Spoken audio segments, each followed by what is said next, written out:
अर्धरात्रि में वंशी वादन किया, वेणु वादन किया, गोपांगनाओं ने सुना।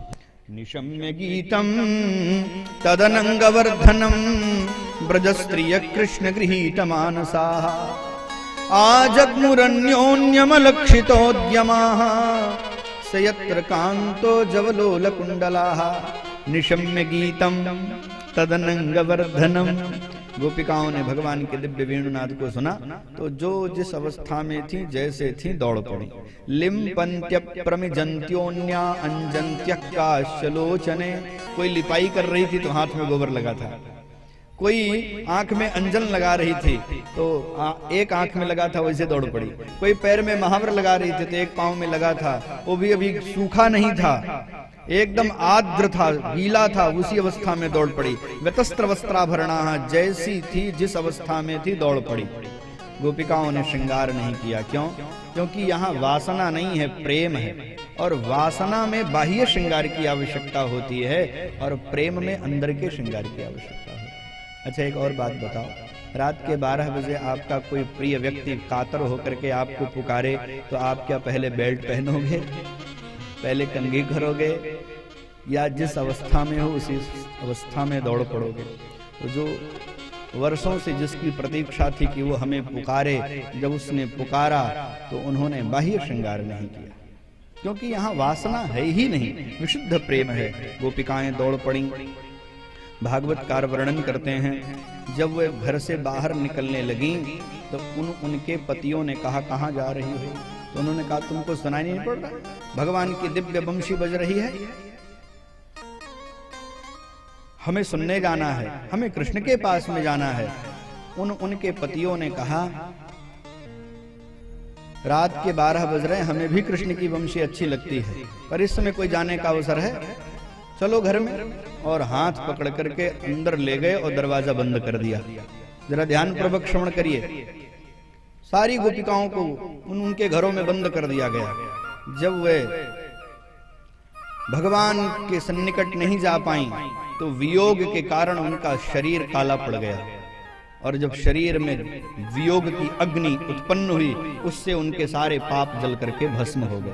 पर हृदय में भगवान की दिव्य स्मृति हुई, भगवान हृदय में आकर के दर्शन दिए तो उनका पुण्य समाप्त हो गया। देखिए, एक बात को ध्यान रखिएगा, भगवान की प्राप्ति बिना पुण्य पाप दोनों समाप्त हुए नहीं हो सकती। दोनों समाप्त हो, पुण्य पापे विधूय, पुण्य पाप दोनों समाप्त होगा तब भगवान के चरणों की प्राप्ति होगी। क्योंकि अगर केवल पाप समाप्त होगा तो पुण्य के कारण स्वर्ग में उसको भोग करना, कैसे तो कराना पड़ेगा कहीं ना कहीं। हर प्रकार से जब लेन देन समाप्त हो जाती तभी तो खाता बंद किया जाता है, सीधी सी बात है। अगर केवल पाप का खाता बंद होगा तो जो पुण्य वाला है वो कहीं ना कहीं भोगना पड़ेगा। अगर केवल पुण्य वाला समाप्त होगा तो फिर नरक में वो पाप वाला भोगना पड़ेगा। आधा आधा खर्च कर दोगे तब क्या होगा? तब यहाँ आना पड़ेगा, क्योंकि यहाँ सुख दुख तो दोनों है ना, मिश्रित है। आधा पुण्य है, आधा पाप है, इसलिए सुख दुख में पड़े हैं। लेकिन जब दोनों समाप्त हो जाएंगे तब विशुद्ध रूप से हमें भगवत शरणागति प्राप्त होगी। तो भगवान का वियोग हुआ, उस वियोग की अग्नि में उनका पाप जल करके समाप्त हो गया, विरह की अग्नि में, और भगवान हृदय में दर्शन दिए, भगवान की स्मृति हुई, हृदय में उन्होंने भगवान का स्मरण किया, वो जो भगवत प्राप्ति है हृदय में, उससे उनका पुण्य समाप्त हो गया। पुण्य पाप जब दोनों समाप्त हो गया तो गोपिकाएं सूक्ष्म रूप से निधिवन में पहुंच गई। एक बात और बता दूं, कोई भी गोपी सशरीर नहीं पहुंची है, अपने सूक्ष्म शरीर से पहुंची है।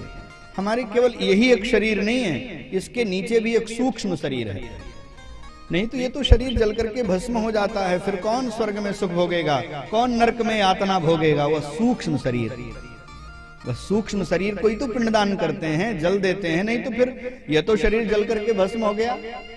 अब किसको पिंडदान करें, किसको जल दें, अब तो कोई है नहीं। लेकिन वह सूक्ष्म शरीर न जलाए जलता नहीं है, वह उसकी यात्रा होती है, उसके कर्मों के अनुसार सुख दुख उसे भोगना पड़ता है। तो सारी गोपिकाएं सूक्ष्म रूप से आई हैं। अगर कोई गोपी सशरीर आई होती तो कोई न कोई तो गोप अपनी पत्नी पर प्रश्नवाचक चिन्ह लगाता कि तुम रात के 12 बजे कहां गई थी, मर्यादा का अतिक्रमण करके। पर इतने दिन से कथा सुन रहे हैं, किसी गोप कुमार ने किसी गोपी पर प्रश्नवाचक चिन्ह लगाया? क्योंकि उन गोपों के दृष्टि में तो उनकी पत्नी अंदर है, पर वह सूक्ष्म रूप से ध्यान प्राप्ताच्युताश्लेष निर्वत्या क्षीण मंगला। महाराज ध्यान से सूक्ष्म शरीर से सारी गोपिकाएं भगवान के पास पहुंच गईं। भगवान ने देखा हजारों हजार गोपांगनाएं आई हैं, सूक्ष्म रूप से आई, फिर भी भगवान कैसी परीक्षा ले रहे हैं। भगवान तो पहले स्वागत करते हैं, स्वागतम वो महाभाग प्रियम किम करवाणि वह ब्रजस्यानामयं कश्चित् भ्रूतागमन कारणम। स्वागत किया, फिर कह रही हैं अच्छा एक बात बताओ क्यों आई हो?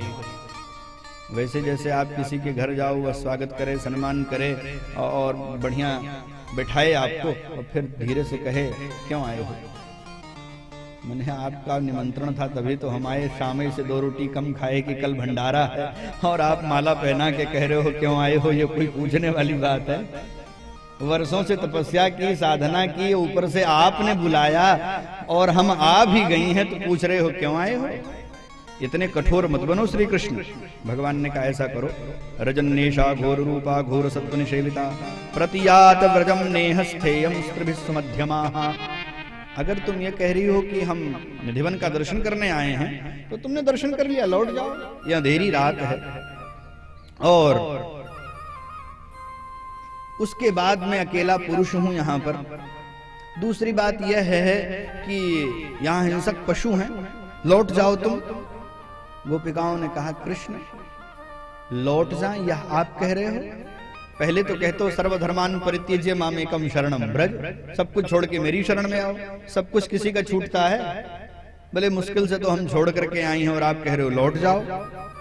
भगवान ने गोपिकाओं से कहा, गोपिकाओं जाओ अपने अपने पतियों की पूजा करो, अपने अपने पति की पूजा करो। स्त्री को अपने पति का परित्याग नहीं करना चाहिए, वो चाहे जैसा हो।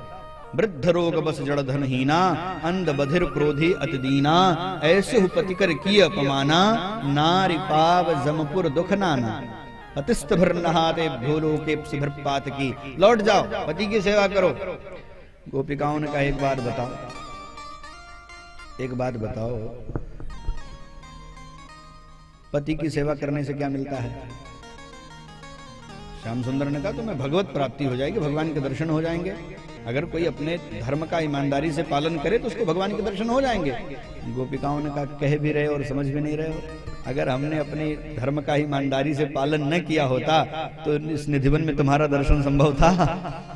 हमको स्त्री धर्म की शिक्षा मत दो। हमने अपने धर्म का विशेष रूप से विधि पूर्वक पालन किया है, तब जाकर के आज आपका दर्शन हो रहा है। हमारी शुचिता पवित्रता आपका दर्शन प्रमाण है, तभी आपका दर्शन हो रहा है, क्योंकि हम पवित्र हैं। भगवान ने कहा वो तो ठीक है, लेकिन ये यहाँ रहना उचित नहीं है, चली जाओ। भगवान परीक्षा ले रहे हैं। देखिए त्याग जो होता है ना, केवल एक कारण से नहीं होता। कभी कभी हम अरुचि पूर्वक त्याग करते हैं, अश्रद्धा पूर्वक त्याग करते हैं, दोष दर्शन पूर्वक त्याग करते हैं, और कभी कभी हम वस्तुतः त्याग करते हैं। तो सब त्याग में अंतर है। अरुचि पूर्वक, दोष दर्शन पूर्वक, मान लो किसी में दोष देख लिया तो आपने उसका परित्याग कर लिया, लेकिन अगर परिस्थिति जन्य आपका वैराग्य है तो परिस्थिति बदलेगी तो आपका वैराग्य भी बदल जाएगा, है कि नहीं है? अगर आपका विवेक पूर्वक वैराग्य है तो ही आप टिक पाएंगे। कई लोग होते हैं घर में कुछ खटपट हुई तो अयोध्या जी आ जाते हैं, महाराज अब नहीं जाएंगे, बहुत तंग करते हैं लोग। लेकिन 2-4 दिन बाद जब फोन वोन आना शुरू होता है तो महाराज कहाँ यहाँ रहेंगे, बच्चे हैं, अपने ही तो हैं, अपनों से तो जग हार गया है, अब महाराज चल रहे हैं फिर आएंगे। तो 10 दिन बाद उनका वैराग्य बह गया, वे पहुंच गए, जहां से आए थे वहीं पहुंच गए। तो गोपिकाएं कहती हैं श्याम सुंदर अठिले मत बनो, हमारा परित्याग मत करो, हमको अपने श्री चरणों में जगह दे दो। कैसे जगह दे दें? जैसे मुमुक्ष जनों को वैकुंठ में स्थान मिल जाता है। भक्ता भजस्व दुर्वग्रहमात जस्मान देवो यथादि पुरुषो भजते मुमुक्षु। मुक्ति की इच्छा रख करके भगवत साधना करने वाले को जैसे वैकुंठ में स्थान मिल जाता है, वैसे कृष्ण की को पाने की इच्छा रखने वाली गोपिकाओं को कृष्ण के चरणों में स्थान मिलना चाहिए। भगवान ने कहा ये तो संभव नहीं है, तो गोपिकाएं कहती हैं, कृष्ण ऐसा नहीं कि हम तुमको प्राप्त नहीं कर सकती हैं, हम तुमको दूसरे तरीके से प्राप्त कर लेंगे। आपका ही सिद्धांत है, यम यम वापि स्मरण भावम त्यजन्त्यन्ते कलेवरम, जिसका ध्यान करके शरीर छोड़ लो, अगले जन्म में उसी को व्यक्ति प्राप्त करता है। तो तुम्हारा चिंतन करते हुए शरीर छोड़ेंगे तो तुम्हारे लोक की प्राप्ति नहीं होगी। यहाँ मिल जाओ चाहे वहां मिल जाओ, मिलेंगी तो हम तुम्ही से, लेकिन हम तुम्हारे चरित्र पर कलंक नहीं लगाना चाहते हैं। कि कुछ गोपिकाएं कृष्ण के चरणों में जाकर के अनुनय विनय प्रार्थना कर रही थीं और वह कठोर हृदय बन करके उनको अपने श्री चरणों में जगह नहीं दिए और तड़प तड़प करके वे मर गईं। यह अपराध तुमको न लगे इसलिए हम प्रार्थना कर रही हैं, बाकी तुम्हें प्राप्त करना हमारे लिए कोई कठिन काम नहीं। गोपिकाएं शास्त्र सम्मत बात कहती हैं। और कृष्ण ऐसा भी तुम भाव मत खाना कि तुम अकेले हो तो तुम्हारा कोई विकल्प है नहीं। ये जो तुम मना कर रहे हो इसका हम कारण समझ रही हैं। तुम अकेले हो ना, कृष्ण का कोई विकल्प तो है नहीं।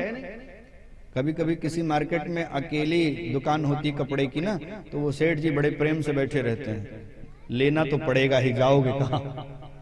लेकिन चौक में चले जाओ तो वहां 75 दुकान होती है, तो सेठ जी बैठे तो रहते ही हैं, पर 2 आदमी को खड़ा करते हैं, जो आवे हाथ पकड़ के ले आओ। और कपड़ा तो बाद में क्या गरम लेंगे क्या ठंडा लेंगे, पांव पकड़ ले, झोला पकड़ ले, बच्चा पकड़ ले। अरे महाराज क्या खुशामद करते हैं।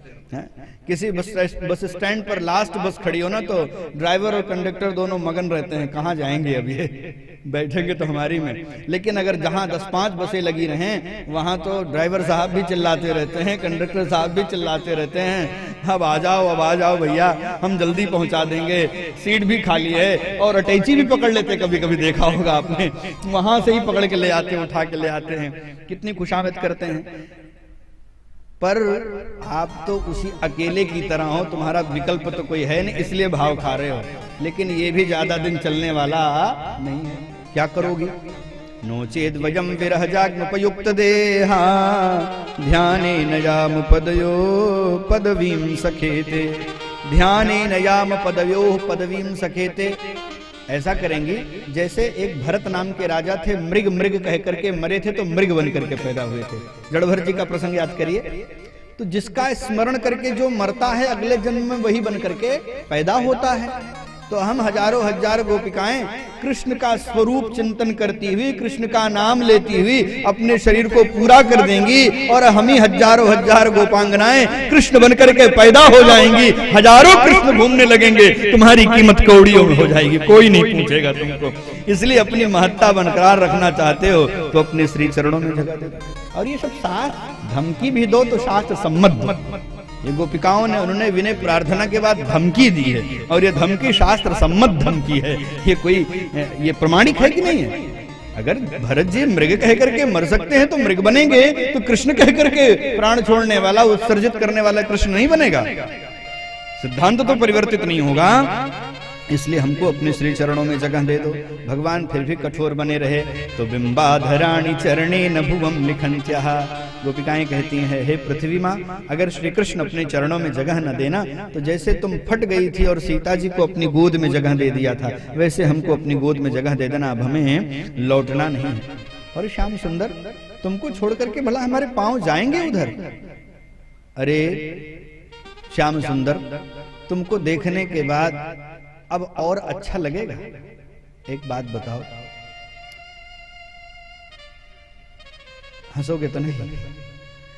काजू कतली अगर एक बार टेस्ट ले लिया जाए और फिर 2 मिनट बाद चिन्हिया मिठाई कोई खिलाए तो अच्छा लगेगा? हाँ, चिन्हिया भी अच्छी लगती है, लेकिन बगल में काजू कतली न रखी हो तो वो तब ठीक है। बगल में 500 रुपए मीटर का कपड़ा रखा हो, उसको देख लेने के बाद 200 वाला अच्छा लगेगा। ये बात अलग है कि हमारी सामर्थ्य नहीं, हम उसको न ले पाएं, लेकिन वह आंखों से निकलेगा। वैसे ही भगवान को देख लेने के बाद फिर और कुछ अच्छा लगता ही नहीं है। ये तुम्हारी घुंघराली लटकती हुई अलकों से अलंकृत आपके मुखमंडल को देखने के बाद भला कौन अच्छा? तुम्हारे सुंदर कुंडलों से सुशोभित आपके कमनीय कपोल, अमृत को लज्जित करने वाले, सुधा से लबालब भरे आपके अधरोष्ठ, मंद मंद मुस्कान, आपकी नयन मनोहारी चितवन, शरणागतों को भय प्रदान करने में निपुण आपकी दोनों भुजाएं, लक्ष्मी जी की क्रीड़ा स्थली आपका वक्षस्थल, और अशरण को शरण में लेने वाले आपके चरण, इनको देखने के बाद भला किसका मन कहीं जा सकता है। वीक्ष्यालकाव्रत मुखम तव कुंडल श्री गंडस्थलाधर सुधम हसितावलोकम दत्ता भयंच भुजदंड वयम विलो वक्षश्रियैकरमणं च भवामदास्यः। बोलिए श्री स्वामी जी महाराज की जय हो, भक्त वत्सल भगवान की जय हो। बहुत श्रद्धा के साथ श्रवण करें। तो दत्ता भयंच भुजदंड वयम विलोक्य वक्षश्रियैकरमणं च भवामदास्यः। हे स्वामी, कृपा करके अपने अधरामृत से हमारे धधकते हृदय को आप परम शांति प्रदान करो। गोपिकाएं अनन्य भाव लेकर के भगवान से प्रार्थना करती हैं। भगवान भी परीक्षा ले, पर जब परीक्षा में वे पारंगत हो गई, परीक्षा में वे निपुण हो गई देने में, और उनका मार्कशीट बढ़िया आ गया, रिजल्ट बढ़िया आ गया। भगवान पहले तो परीक्षा लिए कि लौट जाओ, ये करो, पति की सेवा करो, बहुत बहुत बात भगवान ने बताई, लेकिन जब वे अनन्य भाव लेकर के आई थी, तब भगवान अनन्य भाव से उनको स्वीकार करने के लिए तैयार हो गए और रास आरंभ हो गया।